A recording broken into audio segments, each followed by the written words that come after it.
नमस्कार मेरे प्यारे साथियों, एक बार फिर से आप सभी का स्वागत है आपका अपना यूट्यूब चैनल जीडीएम क्लासेस में। दोस्तों आज की इस वीडियो में आपको हम संस्कृत का 40 दोस्तों वीवीआई ऑब्जेक्टिव क्वेश्चन बताएंगे जो आपके फाइनल बोर्ड परीक्षा 2022 के लिए लल्लन टॉप प्रश्न है। ठीक है, 23 फरवरी 2022 को दोस्तों आने वाला प्रश्न है। ठीक है, 100% दोस्तों यही पूछा जाएगा, इसलिए आप इस वीडियो का एक सेकंड भी दोस्तों स्किप नहीं कीजिएगा। इस वीडियो में शुरू से लेकर अंत तक हमारे साथ बने रहिएगा।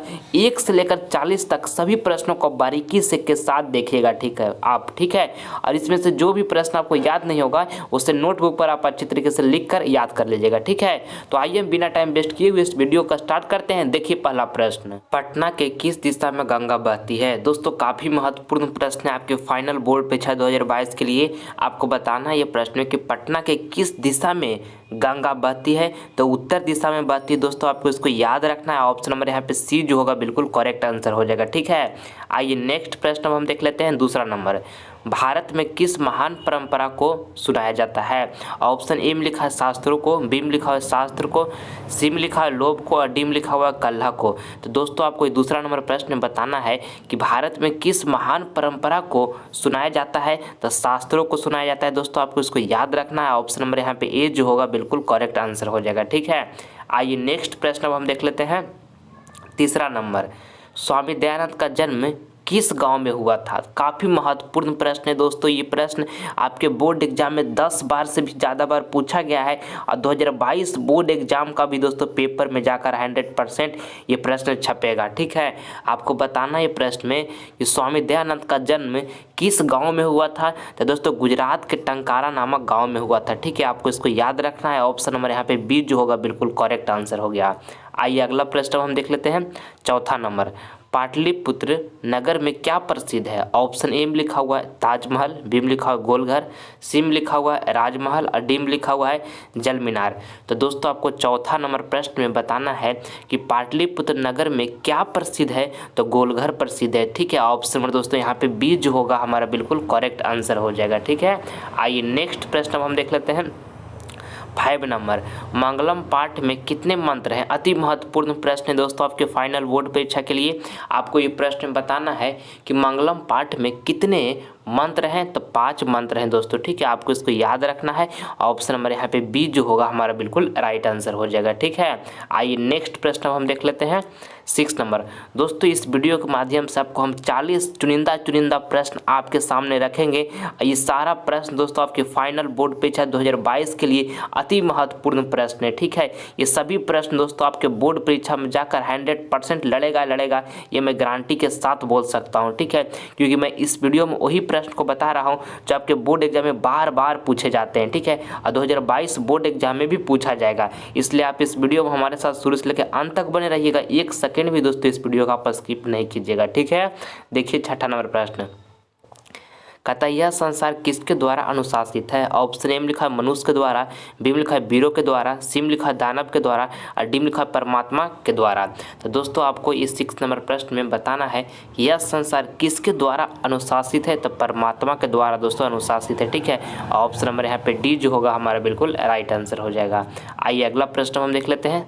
7 नंबर, संस्कार को कितने भागों में बांटा गया है? अति महत्वपूर्ण प्रश्न है दोस्तों आपके फाइनल बोर्ड परीक्षा 2022 के लिए। आपको 7 नंबर प्रश्न में बताना है कि संस्कार को कितने भागों में बांटा गया है, तो 5 भागों में बांटा गया है। दोस्तों आपको इसको याद रखना है। ऑप्शन नंबर बी यहाँ पर बिल्कुल राइट आंसर हो जाएगा। ठीक है, और दोस्तों भारतीय कुल संस्कार कितना है, तो 16 है, ये भी आपको साथ में याद रखना है। ठीक है, आइए अगला प्रश्न अब हम देख लेते हैं। 8 नंबर, विद्या किससे सुरक्षित होती है? अति महत्वपूर्ण प्रश्न है आपके फाइनल बोर्ड परीक्षा के लिए। आपको दोस्तों बताना है कि विद्या किससे सुरक्षित होती है, तो तपस्या से सुरक्षित होती है। ठीक है, ऑप्शन नंबर यहाँ पे बी जो होगा हमारा बिल्कुल राइट आंसर हो जाएगा। आइए अगला प्रश्न हम देख लेते हैं। 9 नंबर, चरित्र का निर्माण किससे होता है? अति महत्वपूर्ण प्रश्न दोस्तों। ऑप्शन ए में लिखा है संस्कार से, बी में लिखा व्यवहार से, या देखिए सी में लिखा आचरण से, डी में लिखा इनमें से कोई नहीं। तो आपको 9 नंबर प्रश्न में बताना है दोस्तों कि चरित्र का निर्माण किससे होता है? तो चरित्र का निर्माण दोस्तों संस्कार से होता है, आपको इसको ध्यान में रखना है, ठीक है। ऑप्शन नंबर ए यहाँ पे बिल्कुल हमारा राइट आंसर हो गया। आइए अगला प्रश्न हम देख लेते हैं 10 नंबर। रामायण के रचनाकार कौन है? अति महत्वपूर्ण प्रश्न है दोस्तों आपकी फाइनल बोर्ड परीक्षा के लिए, वेरी इंपॉर्टेंट प्रश्न है दोस्तों आपके फाइनल बोर्ड परीक्षा के लिए। आपको बताना ये 10 नंबर प्रश्न में कि रामायण के रचनाकार कौन है? तो वाल्मीकि हैं दोस्तों, ठीक है। आपको इसको याद रखना है। ऑप्शन नंबर यहाँ पे बी जो होगा बिल्कुल हमारा राइट आंसर हो जाएगा, ठीक। आइए अगला प्रश्न हम देख लेते हैं 11 नंबर। पटना नगर की पालिका देवी कौन है? दोस्तों ये प्रश्न बहुत बार आपके बोर्ड एग्जाम में पूछा गया है, ठीक है। आपको बताना है कि पटना नगर की पालिका देवी कौन है? तो पटन देवी है दोस्तों, आपको इसको याद रखना है, ठीक है। ऑप्शन नंबर सी हमारा बिल्कुल राइट आंसर हो गया। आइए अगला प्रश्न हम देखते हैं 12 नंबर। गंगा नदी के ऊपर पटना में किस सेतु का निर्माण है? ऑप्शन ए में लिखा है कृष्ण सेतु, बी में लिखा है गांधी सेतु, सी में लिखा है इंद्र सेतु और डी में लिखा है नेहरू सेतु। तो दोस्तों आपको 12 नंबर प्रश्न में बताना है कि पटना नदी के ऊपर, पटना यहाँ पे गंगा लिखा है दोस्तों, सॉरी, गंगा नदी के ऊपर पटना में किस सेतु का निर्माण हुआ है? तो गांधी सेतु का निर्माण हुआ है, आपको इसको याद रखना है, ठीक है। ऑप्शन नंबर यहाँ पे बी जो होगा बिल्कुल राइट आंसर हो जाएगा। आइए अगला प्रश्न हम देखते हैं 13 नंबर।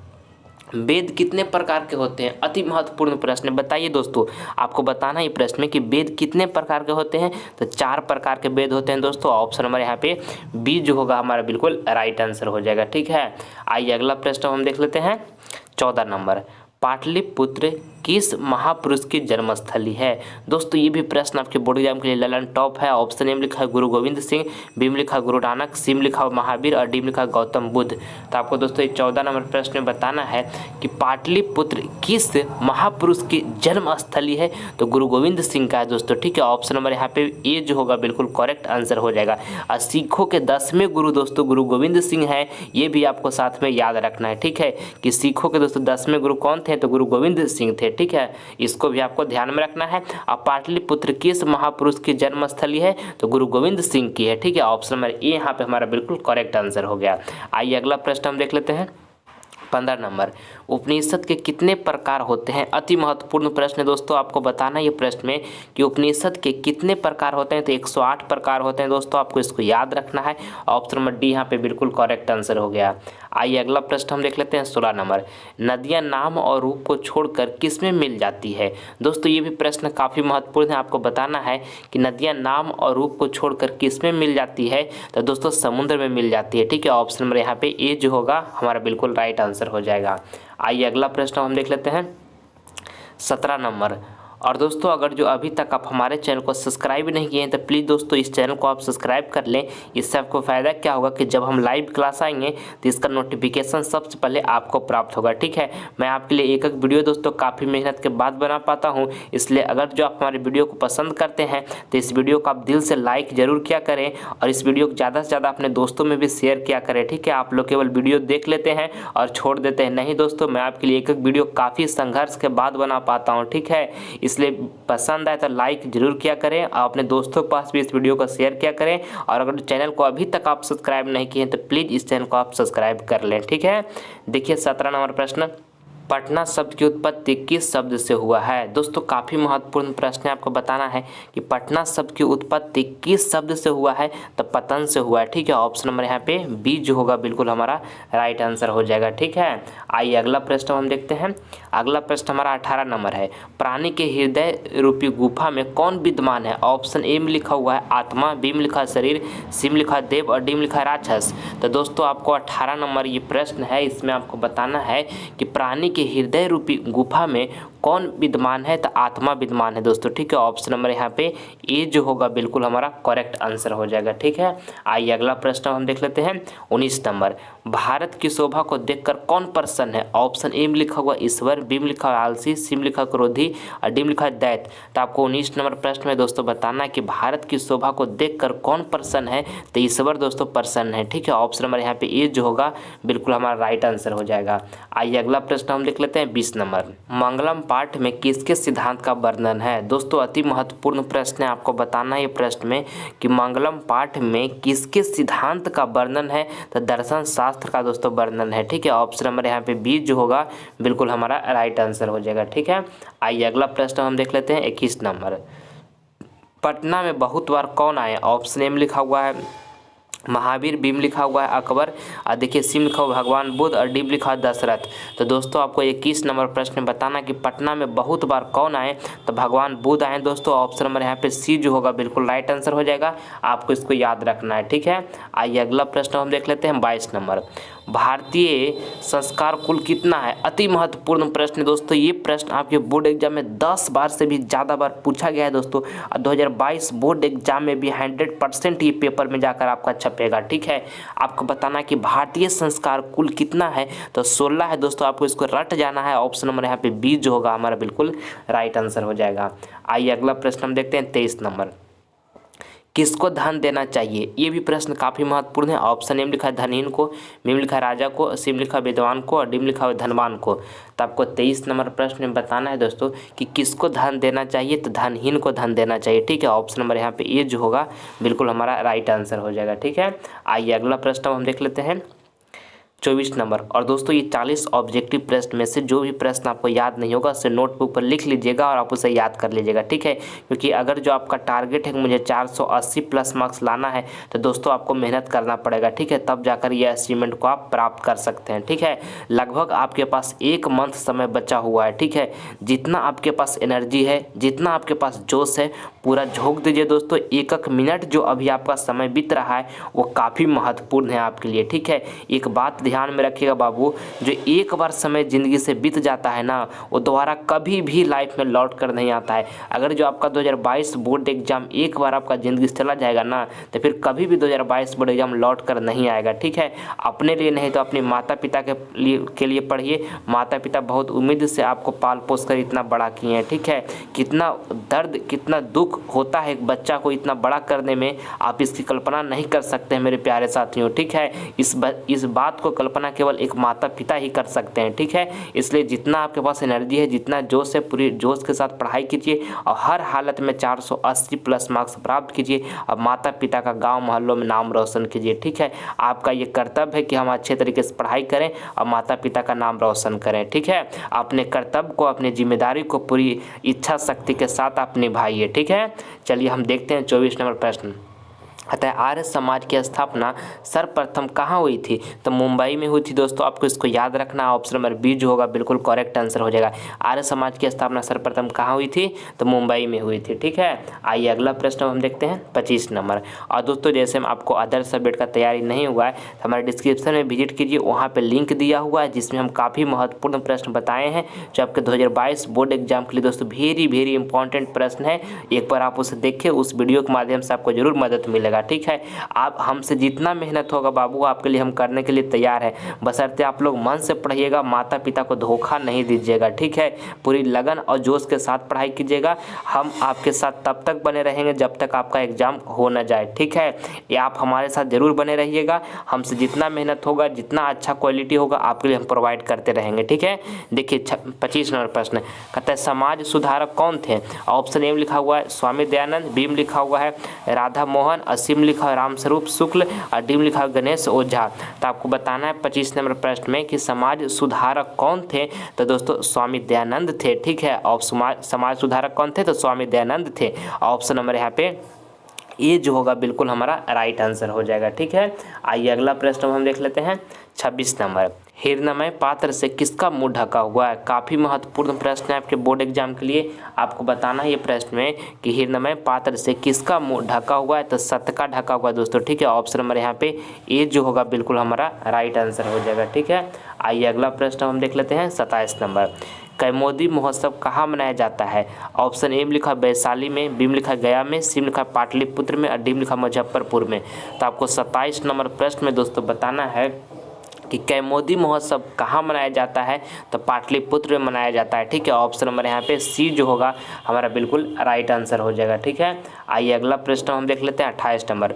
मनुष्यों को कर्तव्य और अकर्तव्य का बोध कौन कराता है? ऑप्शन ए में लिखा है शास्त्र, बी में लिखा विवेक, सी में लिखा धन, और डी में लिखा ज्ञान। तो आपको दोस्तों ये प्रश्न बताना है कि मनुष्यों को कर्तव्य और अकर्तव्य का बोध कौन कराता है? तो शास्त्र कराता है। ऑप्शन नंबर यहाँ पे ए जो होगा हमारा बिल्कुल राइट आंसर हो जाएगा। ठीक है, आइए अगला प्रश्न हम देख लेते हैं 29 नंबर।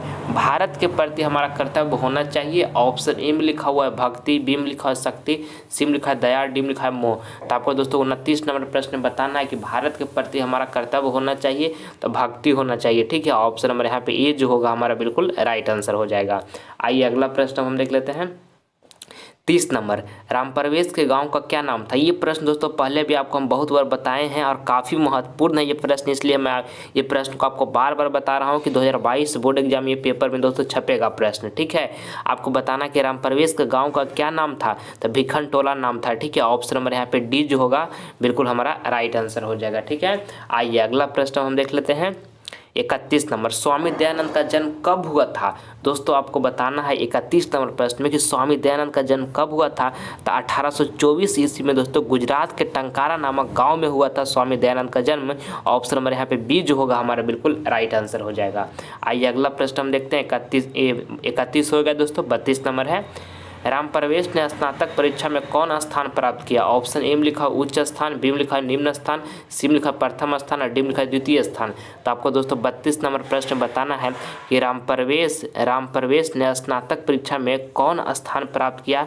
तो प्रथम स्थान प्राप्त किया दोस्तों। ठीक है, ऑप्शन नंबर यहाँ पे सी जो होगा बिल्कुल हमारा राइट आंसर हो जाएगा। ठीक है, आइए अगला प्रश्न हम देख लेते हैं। अगला प्रश्न दोस्तों हमारा यहाँ पे 33 नंबर है। कहता है पृथ्वी का दान देने के लिए कौन चाहता है? दोस्तों आपको बताना ही प्रश्न में कि पृथ्वी को दान देने के लिए कौन चाहता है?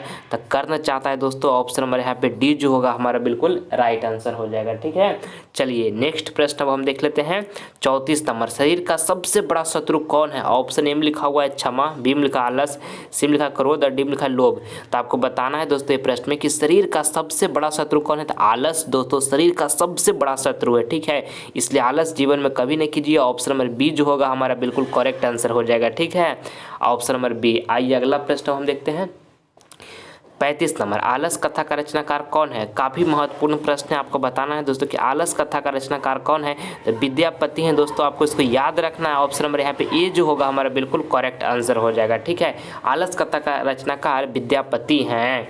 चलिए अगला प्रश्न हम देख लेते हैं 36 नंबर। कहता है कुंती का पुत्र कौन था? दोस्तों आपको बताना है ये प्रश्न में कि कुंती का पुत्र कौन था? तो कुंती का पुत्र दोस्तों कर्ण था। ठीक है, आपको इसको याद रखना है। ऑप्शन नंबर यहाँ पे सी जो होगा बिल्कुल हमारा करेक्ट आंसर हो जाएगा।